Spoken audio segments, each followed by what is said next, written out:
I want you to picture a scenario right now. You have just touched down in a totally foreign city. Oh, and the jet lag is just, it's heavy. Right, it's hovering right behind your eyes.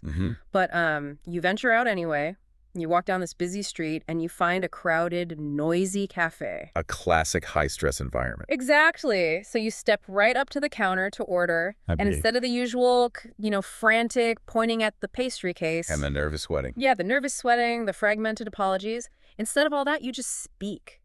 And the barista hands you your order perfectly executed on the first try. Wow. You just experience this moment of pure, frictionless connection. I mean, that moment of frictionless connection, that is basically the holy grail for anyone stepping outside their native language. For sure. But the reality for most of us is usually a massive spike in cortisol. Your heart is racing, and you have this sudden, terrifying realization that every single vocabulary word you studied on the airplane has completely vanished from your brain. It's like your brain just blue screens. You're left staring at a menu, feeling entirely exposed. Which is awful. It really is. And that is the exact problem our source material today attempts to solve. Welcome to today's deep dive. We are looking into a highly specific instructional script designed for language learners. And it focuses entirely on mastering A2 level English, right? Yes, exactly. In the European framework, A2 is that critical survival stage. You aren't debating philosophy here. No, definitely not. You are just trying to buy a train ticket or order food or, ask where the restroom is.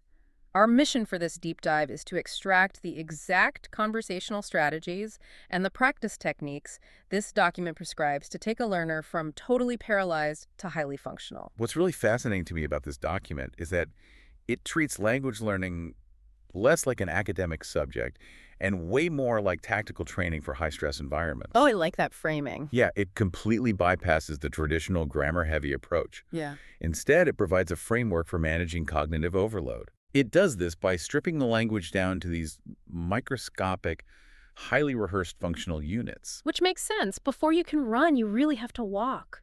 The source insists on building a foundation first, offering what is essentially a modular toolkit for survival. It isolates just 5 core phrases. Only 5. Just 5. We have, can I have? I would like, how much is it? Excuse me, where is? And could I have the bill, please? Or check, please. Okay, limiting a learner to just 5 phrases might seem super restrictive at first glance. It does, right? Like a Swiss Army knife. Exactly. But if you look at it through the lens of working memory, it is a brilliant constraint. When you are standing in front of an impatient cashier, your brain's processing power, like your cognitive RAM, is stretched to its absolute limit. Oh, yeah. You're trying to decode the surrounding noise, the cashier's accent, the social pressure. Right, and your prefrontal cortex, which handles all that complex problem-solving and forming new sentences from scratch, it becomes severely compromised under that kind of social stress. You just freeze. You do. If your strategy relies on spontaneously conjugating verbs and picking words from this vast mental dictionary while a line of people waits behind you, your system will crash. So by restricting the foundation to just these 5 specific tools, the document is basically moving the cognitive load away from active computation. Yes, moving it into cached memory. You don't build a sentence. You just deploy can I have Yeah. and append the noun. That's so efficient. Yeah. But the document doesn't stop at just the functional mechanics of getting what you want. It actually wraps these 5 phrases in a rigid framework it calls the politeness protocol. The politeness protocol. I love the sound of that. It mandates the attachment of specific words, please, thank you, excuse me, and sorry. And the source points out a very common phenomenon. Beginners frequently drop these polite modifiers and end up sounding incredibly direct, almost aggressive sometimes. Yeah, and the instinct there is usually to assume the learner is just being rude, or maybe they don't understand cultural norms. But honestly, it is rarely about rudeness. It is a direct symptom of the cognitive triage we were just talking about. Wait, how so? Well, when the brain is overwhelmed by the task of retrieving the word for coffee and figuring out the foreign currency, it starts shedding non-essential data. Oh, wow. To a stressed brain, the word please is grammatically unnecessary to complete the transaction, so it just gets dropped. That makes so much sense. So the source forces the learner to treat please not as an optional add-on, but as an inseparable part of the core phrase. Right. It has to become, can I have a coffee, please, as a single unbreakable phonetic unit. The document also emphasizes that, excuse me, operates the exact same way. It isn't just an apology for stepping on someone's foot. No, it's a tool. Yeah, the source positions it as a functional conversational key used to unlock someone's attention before you make a demand. Like, you don't just walk up to a stranger and demand, "Where is the bus stop?" No, you initiate with, excuse me, where's the bus stop? Mhm. You can think of it as a mechanism for establishing cognitive empathy. A barista or a stranger on the street, they are totally focused on their own internal monologue. They're in their own world. Exactly. Right. When a beginner approaches and immediately fires off a question with a heavy accent, the listener's brain misses the first few seconds of the interaction. They're just trying to tune into this unexpected frequency. So initiating with, "Excuse me," gives them a buffer. It gives their auditory processing system a moment to lock onto your voice. And furthermore, politeness signals vulnerability and respect. Which changes the whole vibe. It does. It transforms the dynamic from a transactional demand into a collaborative request. Mhm. A listener who feels respected is actually neurochemically primed to be more patient and work harder to decode your accent. That is fascinating. Okay, so we have the core phrases and the politeness protocol, which basically covers the structural what of the conversation. Then the source transitions into the actual mechanics of delivery. And it starts with a surprisingly binary grammar rule to prevent that sentence formulation paralysis we talked about. I remember this part. It's so simple. It really is.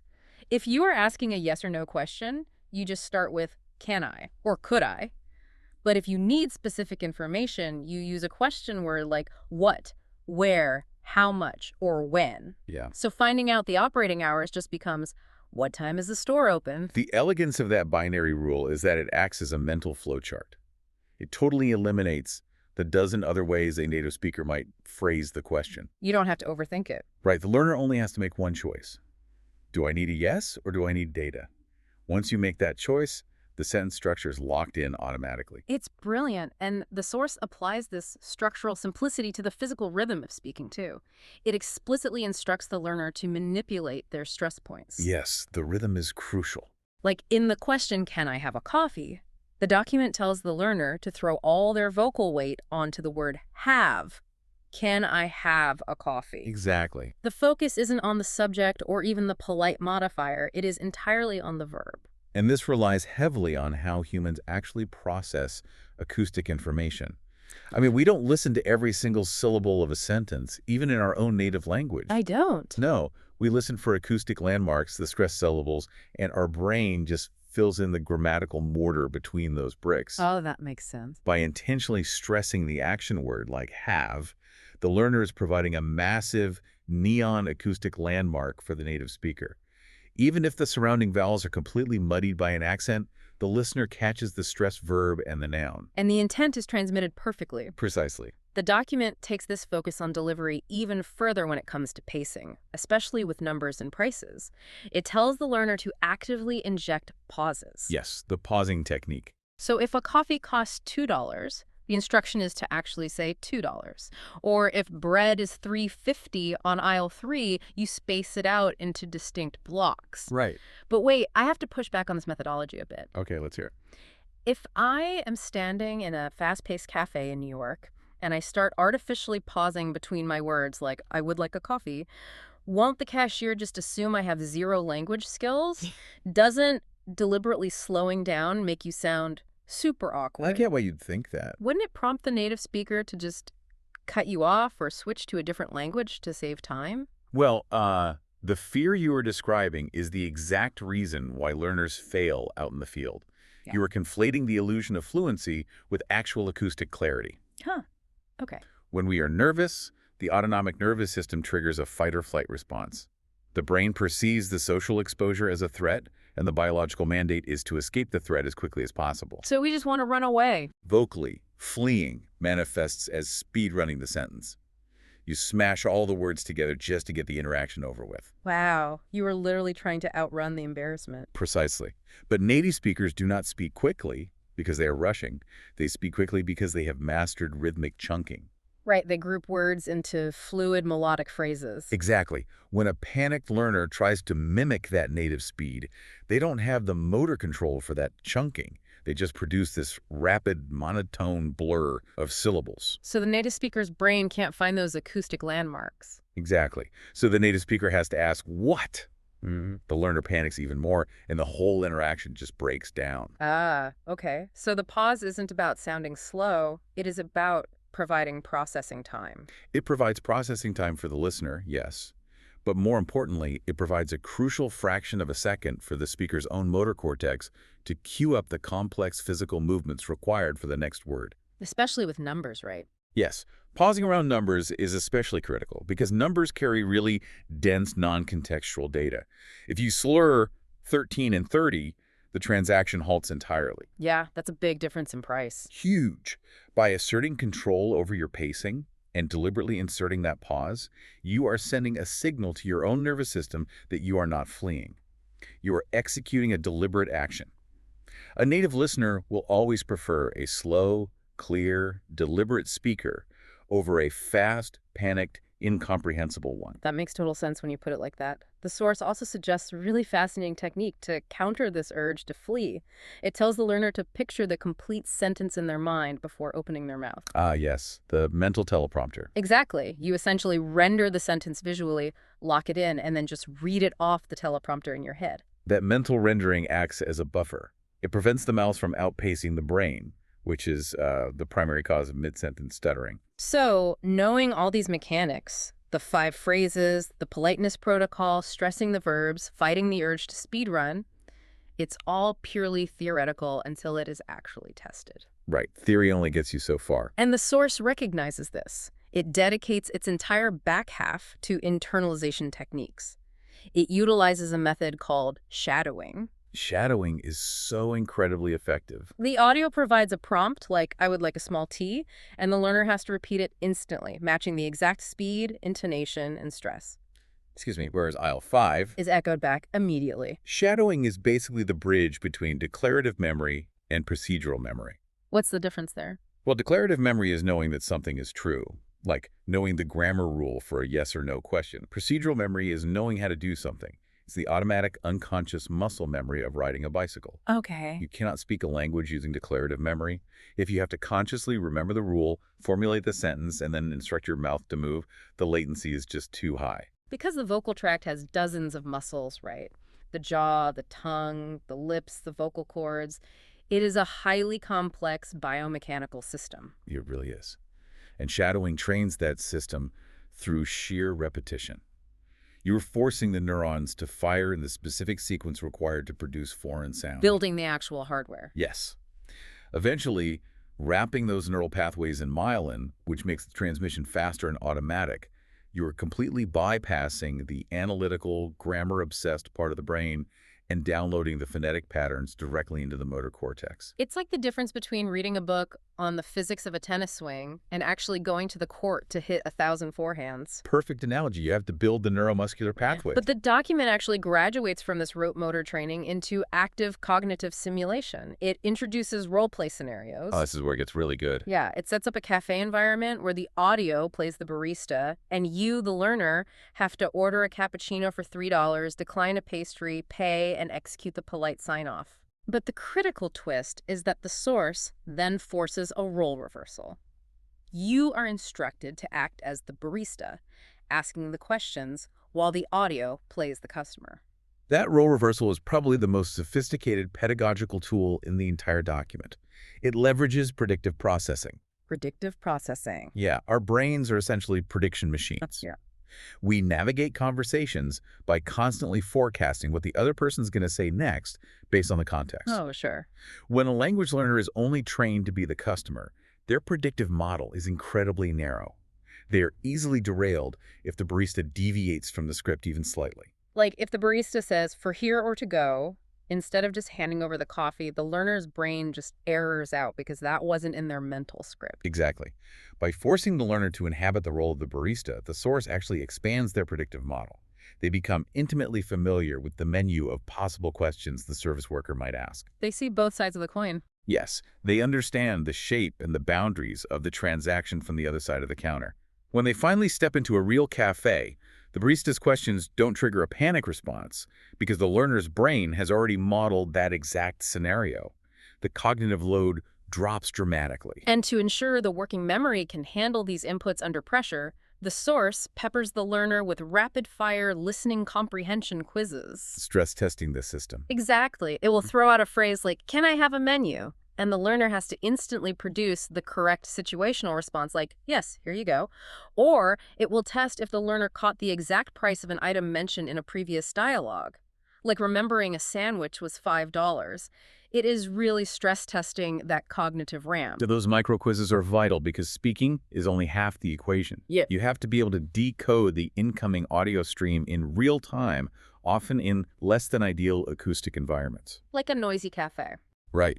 These assessments ensure the learner is actually processing semantic meaning, not just mindlessly parroting phonetic sounds through the shadowing exercises. So this entire framework, the curated vocabulary, the pacing control, the motor training, the predictive role play, it's all packaged into a daily routine that the source calls micro-challenges. The micro challenges are great. It demands two extremely low-barrier commitments.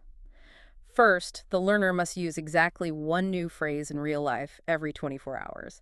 Second, they must practice speaking out loud to themselves for just 1 minute a day. Just 1 minute. That is the barrier to entry, 60 seconds. The brevity there is a deliberate psychological tactic.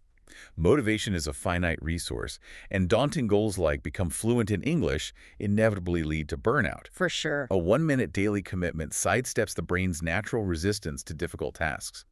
It is just too small to fail.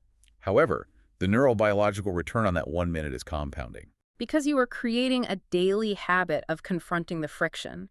You are stepping into the identity of someone who speaks this language, even if your only audience is your living room wall. Exactly. This source proves that mastering a functional skill isn't about sheer volume.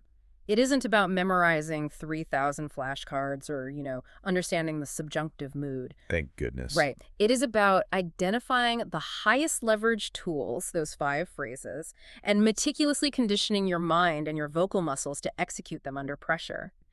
It is about understanding that dropping please is a cognitive failure, not a moral one, and fighting the biological urge to speedrun your sentences.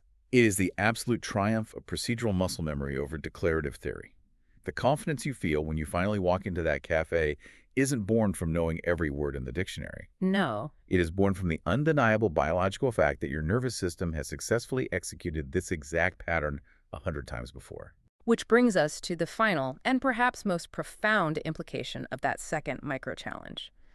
The instruction to spend 1 minute every single day speaking out loud to yourself, perhaps ordering an imaginary coffee, opens up a really remarkable line of thought. It really does. Think about the psychological mechanics of that daily minute.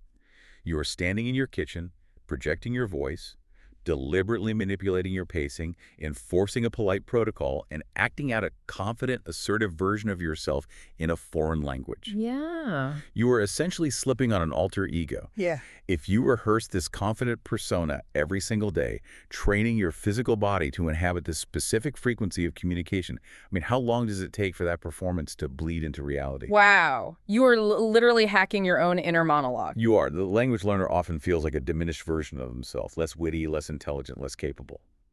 But if you spend 60 seconds a day actively embodying a version of yourself who commands the space, who speaks deliberately and clearly without rushing or apologizing for their accent, that neural pathway strengthens. That is incredibly powerful. The fascinating question is, when you finally step up to that real counter in that real city, are you merely reciting practiced English phrases? Or have you actually cultivated a distinctly different, more resilient personality that is triggered the moment you switch languages? You have built a version of yourself that expects to be understood. You walk down that cobblestone street, you enter the cafe, and because you have shadowed the rhythm, because you have played both sides of the counter, and because you have inhabited that confident alter ego every day for a minute, the barista understands you perfectly. Exactly. Not because your grammar is flawless, but because your delivery is undeniable. That is the true power of this framework. We hope you take these cognitive tools, the pacing, the shadowing, the daily minute, and apply them to whatever you are trying to master right now. Thank you for joining us for this deep dive. Keep exploring, keep practicing, and we will catch you next time. Embrace the pause and speak up.